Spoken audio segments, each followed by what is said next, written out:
Welcome to the Higher Ed Jobs Podcast, Ask the Expert Edition.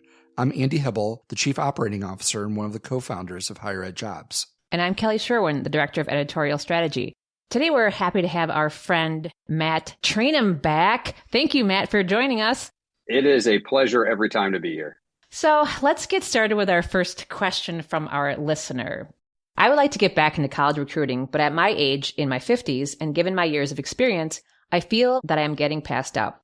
What positions should a seasoned employee like me be applying for in higher education?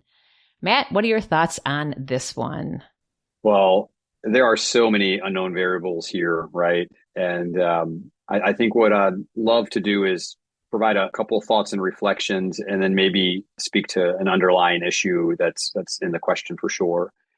So acknowledging that there are lots of unknown variables here. Generally, when I talk to folks about jobs and what they should apply for, I think you should apply for jobs that you can do and that you are interested in doing, that meet your obligations and needs, and for which you can make the pitch. Those are the jobs I think people should apply for. And if this person's interested in an admissions world and a job around recruiting, then they should make that pitch and they should go for it. And I'm sure they can find some folks that resemble them in that field, right?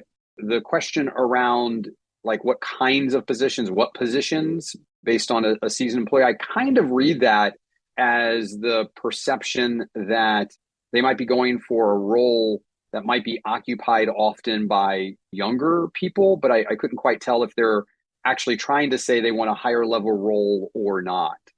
So in response to that, one thing I'd say here is that there's a scenario where you get to a position and you look and you say, the cohort I see in this role does not look like me, and how do I break into that group, right? The folks I see in this position don't necessarily resemble me, and what do I do? And that's a really deep question and a challenging space. And I want to acknowledge that it can also be painful, and there can be a sense of not being valued or wanted in a space that you know you can contribute in, and it's because of a factor that shouldn't be important. I sense some of that in the question, and I just wanted to surface that and express a shared frustration with the applicant when that might show up. I would also highlight, I can think of in my world examples of people in roles that are often held by newer professionals, and they are 50 or older and having a blast. I have a colleague who was a hall director when I was a hall director, and he is still a hall director, and he loves it. He's been a hall director, y'all, for 20 years, and he is doing phenomenal work. It's pretty amazing. I think there are opportunities for people to be in those positions. And we can talk some more about how to do that, but I think there are opportunities that you can escape the age issue. Now, on a real specific note, when age is a concern and worry, whereas I hate suggesting some of these things, I have seen people remove dates. I have seen people thoughtfully position their resume where reviewers who might be thinking about that are unable to notice it as well. And then that gets you a chance to get to the interview, right? If you can get through the paper screening, you can get to the interview. And when you're in the interview, it's not so much about age, but it's about translation. And it's about the ability to present your skills and your abilities and sell what you can do. Which, by the way, when you're in an admissions world, it's all about selling the institution. So figuring out how to sell yourself in that moment is a good spot. So a couple general tips here, just position yourself smartly. Tell them why, and make sure the why is about them. We've talked before in this podcast about how people really make these life changes, and their cover letters and their interview answers are often about them when it needs to be about the organization. So you need to position yourself smartly by talking about the organization and talking about what the organization needs and how you bring that. So I imagine something like, 20 years of project management tells me that teams need experience that isn't prescriptive or preachy, proficiency that ensures that the work gets done, a clear ability to reach goals, right? Just some sentence that highlights your experience, but also doesn't say you're going to be stuck in it, that you're going to be flexible around it. I have mentioned before also not making any of this a career change. I do believe that reviewers look at career change applications more suspiciously. And so you have to present this as a position that you're completely ready for and basically already doing, but just in a different world. And so here's what that looks like. You've got to be able to translate it where it looks like a solid bet to bring you on into the role. And so position yourself smartly is what I would suggest. And we've talked before about translating, and I would completely say this is a translation issue. Make sure that they're able to translate what they're doing for this new opportunity. What do y'all think? Well, I think everything you said there was fantastic, and I agree with that. And I know at the beginning you started out saying there are some unknowns to this question here. And I just want to say, I don't know, this person said they applied to positions in college recruiting and getting passed up. Is it a couple institutions? Is it 30? That's kind of hard to give strict advice, based on we don't know how many institutions. So I guess my advice would be don't give up. If this is truly what you want to do, then use the tips that you just suggested, Matt, and translate your knowledge and your experience into explaining why you'd be the best fit for that institution. I agree with you. I don't think there's I wish there was a cheat sheet of this is the perfect job for a seasoned employee. It doesn't work like that. You have to follow where you want to work and what type of role that would be the best fit for you. I agree with that. And I think knowing that the writer is in their 50s, I think says a lot about the career stage that they're in. And there's limited career runway to do the stuff you want to do. One of the things that I kind of made a note into, and it's a little incongruous in the question kind of talks about what positions broadly you should apply, but it's very specific in the beginning that they're getting back into college recruiting. This is something they've done before. And I think that's an opportunity to sell your passion in a different way and say, listen, I loved doing this when I was younger. And I think if this is an issue that's regarding salary and you're understanding that you're going to take a pay cut to do this, but that's what you want to do, I would suggest addressing that up front in a cover letter. If you're not a cover letter person, address that in your objective. My objective is to find meaningful work like the work I've done as whatever you did before, without making mention that compensation is a high priority for what you need. Try to downplay that that's why you're doing this and that's what you're looking at. That might not be the best move for you if compensation is important, but if what you're looking for is that position, I think you're going to have to make that known. I think the other part I just want to point out, and I think this is a hard balance to strike as you try to translate your written materials into an application.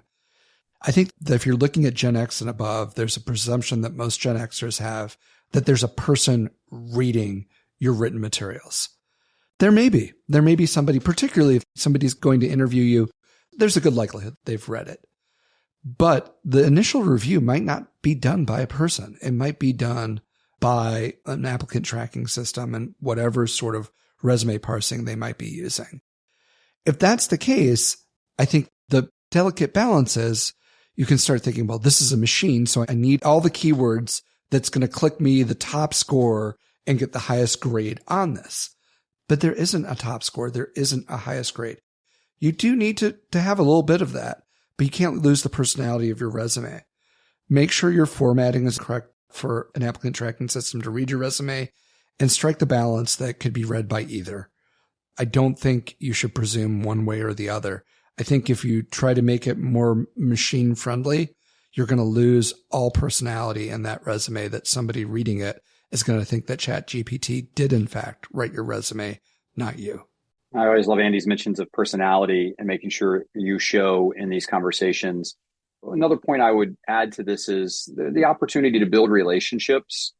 If this person is not pressured to change jobs immediately, then what does it look like to build relationships with recruiters? Most alumni associations let you do this for free, as I do some air quotes there, right?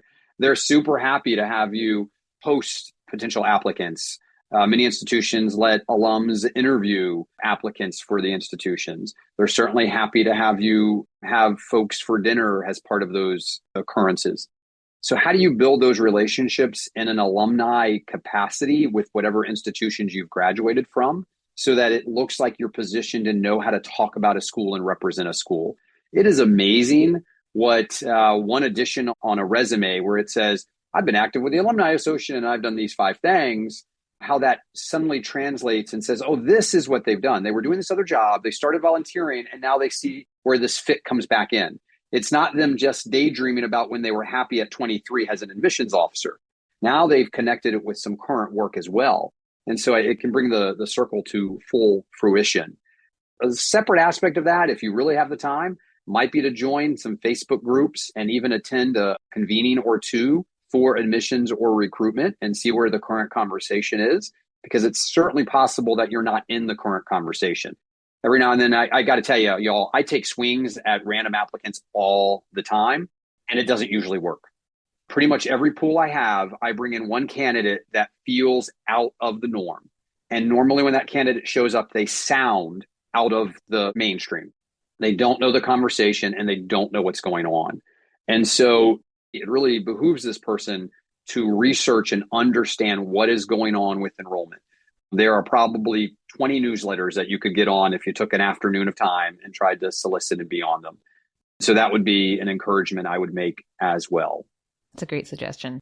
I have one additional small point I will mention. Mm-hmm. This often shows up in interviews. Be cautious on naming out loud what you think is the weakness that you bring when they haven't asked or talked about it. So if you actually get an interview, then they're willing to talk with you. And you do need to translate. This isn't about not translating, but it is, I would say, maybe a third of the time I'm interviewing, someone self-discloses something that they think is a weakness and that they're worried about that I would not have thought of, or that was not a worry for me. And so now I suddenly have it as a worry for me because they're worried about it. And so I think just being cautious of that, having done these interviews before, I have had people say, I could imagine you're really wondering and worried about me translating over my skills from the corporate sector.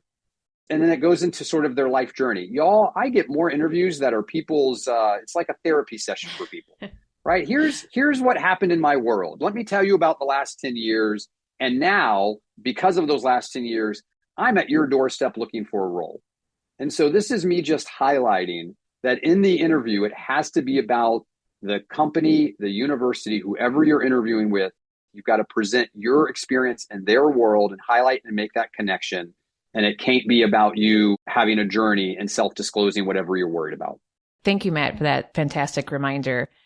And I know this original question was regarding seasoned professionals.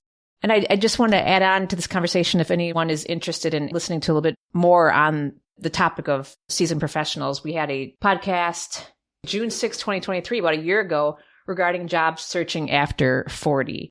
And that might also be a good reference for folks who might be looking at some of these type of questions. Thank you so much again, Matt, for joining us. We really appreciate your time. Hope we get to see you back real soon. Thank you, Matt. It is a pleasure every single time. Thanks. Nice to be here and look forward to next time. If you have questions for folks like Matt, please email us at podcast@higheredjobs.com or send us a direct message on X @higheredcareers. Thanks, and we'll see you real soon.